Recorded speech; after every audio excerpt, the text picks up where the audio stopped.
할렐루야. 사랑하는 성도 여러분, 오늘도 주여 안에 평안하시고 주님이 주시는 힘과 소망이 넘쳐나는 하루 되시기를 주의 이름으로 축원합니다. 오늘 잠언 12번째 시간 잠언 4장 13절의 말씀을 함께 보시겠습니다. 훈계를 굳게 잡아 놓치지 말고 지키라. 이것이 내 생명이니라. 오늘 말씀이 훈계에 대해서 이야기하고 있습니다. 누구나 훈계를 듣기 싫어합니다. 훈계 좋아하는 사람이 없습니다. 그런데도 불구하고 이 훈계를 굳게 잡으라는 것입니다. 헐겁게 대충 대강 잡는 것이 아닙니다. 굳게 잡아서 놓치지 않게 하라고 성경은 말하고 있습니다. 우리가 듣기 싫은 말 한 귀로 듣고 한 귀로 흘릴 때도 많고 아예 듣지 않을 때도 많습니다. 이렇게 듣기 싫어하는 것이 훈계인데 성경은 그것을 굳게 잡아서 놓치지 말라는 것입니다. 왜 이렇게 말씀하고 있는가? 후반절에 보면 이것이 생명이 되기 때문임을 말씀하고 있습니다. 사랑하는 성도 여러분, 우리가 살면서 여러 가지 구분하고 선택해야 되는 일들이 많지만 정말 중요한 구별이 있습니다. 누가 아군이고 누가 적군이냐는 것입니다. 누가 내 편이고 누가 나를 해하려 하는 자인지를 구별하는 것입니다. 우리가 생각보다 이것을 잘 하지 못합니다. 왜냐? 그 이유는 훈계를 듣기 싫어하는 것 때문에 그렇습니다. 우리가 좋은 말 우리 귀에 좋게 들리는 것 그거 당연합니다. 그런데 훈계 또한 우리는 마음 가운데 분명하게 새기고 잘 들어야 하는 것이 필요합니다. 사기치고 우리를 넘어뜨리려는 자들이 우리를 훈계하고 질책하고 책망하는 일이 없습니다. 훈계하고 책망하는 자들은 대부분 주로 나를 진심으로 걱정하고 생각하고 사랑하는 사람들입니다. 그런데 우리는 그들을 경계하고 돌아설 때가 많습니다. 훈계하고 듣기 싫은 말이라고 해서 적군으로 대하거나 대적하거나 나를 해하려 하는 자들로 생각합니다. 어떤 때는 서운하다고 나를 믿지 않는다라고 그렇게 뒤돌아서기도 합니다. 성경은 훈계를 듣는 것이 지혜의 길이며 생명의 길임을 많은 부분 강조하고 있습니다. 우리가 앞으로 볼 잠언의 말씀에도 훈계에 대한 말씀이 무수하게 많이 나오고 있습니다. 또한 우리가 공부하고 있는 이 잠언이 쓰여진 목적 또한 지혜와 훈계를 알게 하는 책임을 분명하게 밝히고 있습니다. 우리가 읽으셨던 잠언 1장 2절의 말씀, 이는 지혜와 훈계를 알게 하며 명철의 말씀을 깨닫게 하며, 잠언 1장 7절의 말씀, 여호와를 경외하는 것이 지식의 근본이오늘 미련한 자는 지혜와 훈계를 멸시하느니라. 8절입니다. 내 아들아, 내 아비의 훈계를 들으며 내 어미의 법을 떠나지 말라. 내 마음의 좋은 소리에만 귀를 기울이면 안 됩니다. 우리를 훈계하는 소리에도 분명히 귀 기울여야 합니다. 훈계를 굳게 잡는 성도들이 되시기를 주의 이름으로 축원합니다. 우리가 이 잠언을 통하여서 변화되어져야 할 부분이 무엇이겠습니까? 당장 오늘 하루하루 우리에게 주시고 우리의 마음을 찌르고 우리 가운데 맞지 않는 것을 잡고 조언하고 우리를 이끌고 인도하는 그 말씀이 무엇인지 거기에 귀 기울이셔야 됩니다. 저도 여러분들도 우리 모두가 다 누구나 훈계를 좋아하지 않습니다. 그렇지만 오늘 잠언을 통하여서 우리 마음 가운데 다시 한번 새로운 마음을 가지고 새겨야 할 것은 훈계를 굳게 잡아서 놓치지 말아야 한다는 사실입니다. 사랑하는 성도 여러분, 이것이 생명의 길입니다. 이 생명의 길 가게 되기를 주의 이름으로 축원합니다. 14절부터 같이 보시겠습니다. 사특한 자의 첩경에 들어가지 말며 악인의 길로 다니지 말지어다. 그 길을 피하고 지나가지 말며 돌이켜 떠나갈지어다. 사특한 자의 첩경은 어떤 것일까요? 사특은 남에게 알려지지 않은 나쁜 일을 말합니다. 숨기고 있는 비행이나 악행이 여기에 해당합니다. 첩경은 멀리 돌지 않고 가깝게 질러 통하는 길입니다. 가장 쉽고 빠른 방법을 비유적으로 이를 때에 이 단어를 씁니다. 그러니까 이것을 조금 풀어서 다시 말하면 남에게 알려지지 않은 나쁜 일 또는 숨기고 있는 비행이나 악행들이 우리들 가운데 가깝게 질러서 가는 길처럼 들릴 때가 있단 말입니다. 쉽고 빠른 방법인 것처럼 들릴 때가 있단 말입니다. 그런데 그 길에 가지 말라는 겁니다. 그 악인의 길로 다니지 말라는 겁니다. 우리가 때로 살면서 나쁜 길, 잘못된 길, 거짓된 길, 이러한 것이 마치 남이 모르는 숨은 비법인 것처럼 우리에게 들려질 때가 있습니다. 그것이 수단이 되고 그것이 방법이 되는 것처럼 우리들 가운데 들려올 때가 있단 말입니다.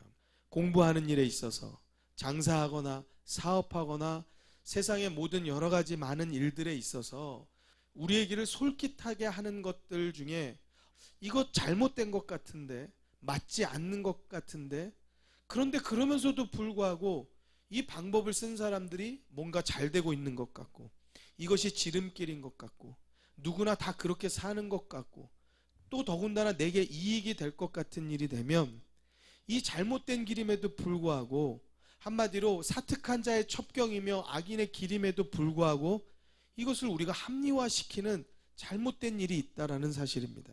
그 길은 악인의 길입니다. 지름길이 아닙니다. 그 길은 절대 피해가야 하는 길이고 돌이켜야 하는 길이고 뒤돌아서야 하는 길인 것을 명심하시기를 주의 이름으로 축원합니다. 이것을 분명하게 우리 마음 가운데 새기고 우리 자녀들에게 가르쳐야 합니다. 그리고 정직의 길을 가는 남편, 아내를 응원하고 우리들이 그 일에 박수칠 수 있어야 됩니다.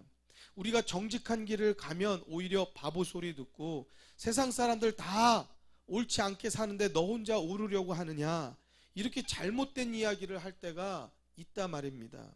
절대 이것은 살리는 길이 아니고 죽이는 길입니다. 이것은 생명의 길이 아니고 사망의 길입니다. 이것은 절대 지혜의 길이 아니고 어리석은 길임을 여러분들 꼭 우리 마음 가운데 새기고 가르치는 성도가 되기를 주의 이름으로 축원합니다. 실질적으로 우리 자녀들의 학업에 있어서 잘못된 부정행위가 있다든지 거짓 행위가 있다든지 이러한 것에 대해서 자녀들에게 그냥 넘어가는 식으로 이야기하여서는 절대 안 되는 것입니다. 그것은 그들을 악인의 길로 들어서게 하는 첫발이 되기 시작합니다. 자녀들이 사회의 첫걸음을 내디딜 때나 또는 새로운 직장으로 들어섰을 때, 남편이 승진하여서 처음 그 직급에 맞는 일을 시작할 때, 사업을 처음 시작할 때, 여러 가지 부분에 있어서 어떻게 처신해야 할지 모르는 많은 갈등들이 우리 가운데 있습니다. 특히 믿음의 사람들은 더더욱 믿음과 세상의 가치관 속에서 양심의 길과 출세의 길의 양갈래에서 어려운 판단들이 많은 것이 사실입니다. 그때에 옳은 길로 인도하는 것은 말씀입니다. 또한 우리 부모와 자녀, 남편, 아내, 가족들이 옆에서 박수치며 응원하여야 할 것은 정직의 길입니다. 옳은 길을 갈 때 응원해야 하는 것입니다. 길이 좀 더뎌도 남들이 그렇게 살지 않는다고 해도 우리는 믿음 따라서 정직한 길을 사는 것을 가르치고 응원하고 장려하고 박수치는 그러한 가족이 되어야 할 줄로 믿습니다. 16절의 말씀입니다. 그들은 악을 행하지 못하면 자지 못하며 사람을 넘어뜨리지 못하면 잠이 오지 아니하며 17절 불의의 떡을 먹으며 강포의 술을 마심이니라. 악을 행하는 일들 가운데 우리가 동행하게 되는 거, 우리의 생각이 그들의 꾀에 자꾸 마음이 가는 거, 여기에는 불의의 떡이 있기 때문에 그래요. 잘못된 이익과 유익이 있기 때문에 거기에 마음을 두다 보면 우리들이 옳지 않은 길을 합리화시키고 우리들이 그 길을 가게 되어질 때가 있다는 사실입니다. 사랑하는 성도 여러분, 믿음으로 살자니 손해보는 일이 참 많이 있지요. 오늘 말씀을 통하여서 우리가 분별하고 결단하기를 원하는 것은 그 손해를 보자는 것이에요. 양심 팔지 말고 믿음 등지지 말고 신앙 팔지 말고 차라리 손해를 보자. 왜냐? 양심 팔아서 믿음 팔아서 그 가는 길은 절대 지름길이 되지 않는다는 것을 성경은 우리들에게 분명하게 말씀해 주고 있기 때문에 그렇습니다.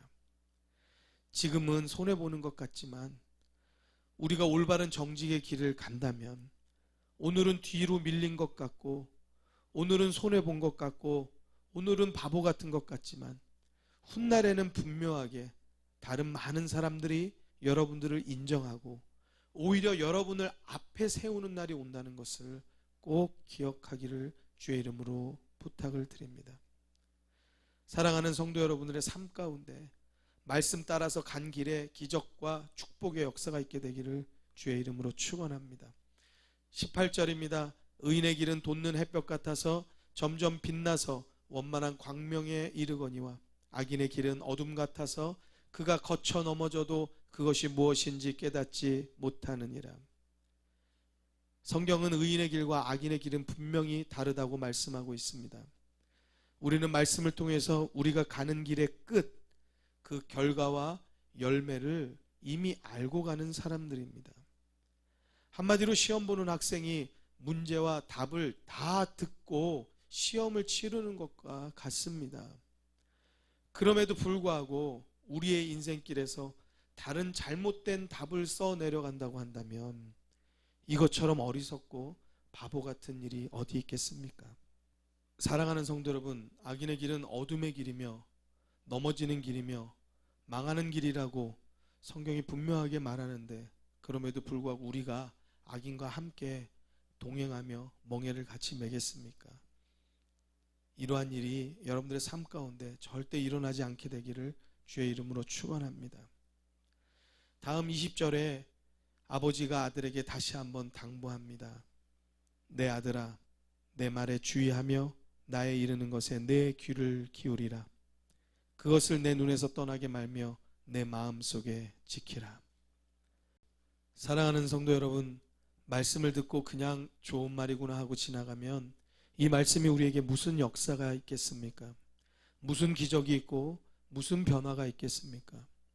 오늘 주시는 말씀과 같이 우리 눈에서 떠나게 하지 말고 마음속에 지켜서 정말 말씀의 산 증인이 우리가 되십시다. 이 시대의 축복의 주인공이 여러분이 되시기를 주님의 이름으로 축원합니다. 또 우리가 늘 안타까운 마음을 가지는 것은 이 말씀을 혹여 듣지 않는 가족들, 또 자녀들이 있지 않겠습니까? 우리를 살리는 것은 돈이 아닙니다. 명예도 권력도 아닙니다.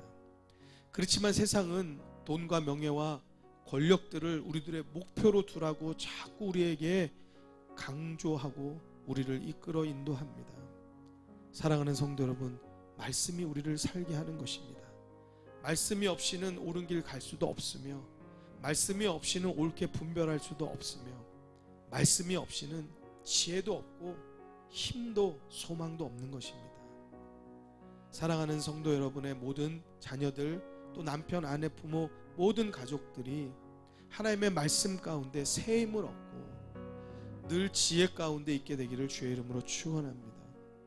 하나님의 말씀이 남편, 아내, 자녀 가운데 역사하는 힘이 있도록, 듣는 귀가 열어지도록 우리가 함께 기도하고 또 그것을 전달하고 또 그것을 통하여서 하나님의 역사가 나타나도록 우리가 소망과 기대를 갖도록 하기를 원합니다. 우리 시간에 그 기도의 제목을 가지고 함께 기도하시도록 하겠습니다. 함께 우리 기도하십시다.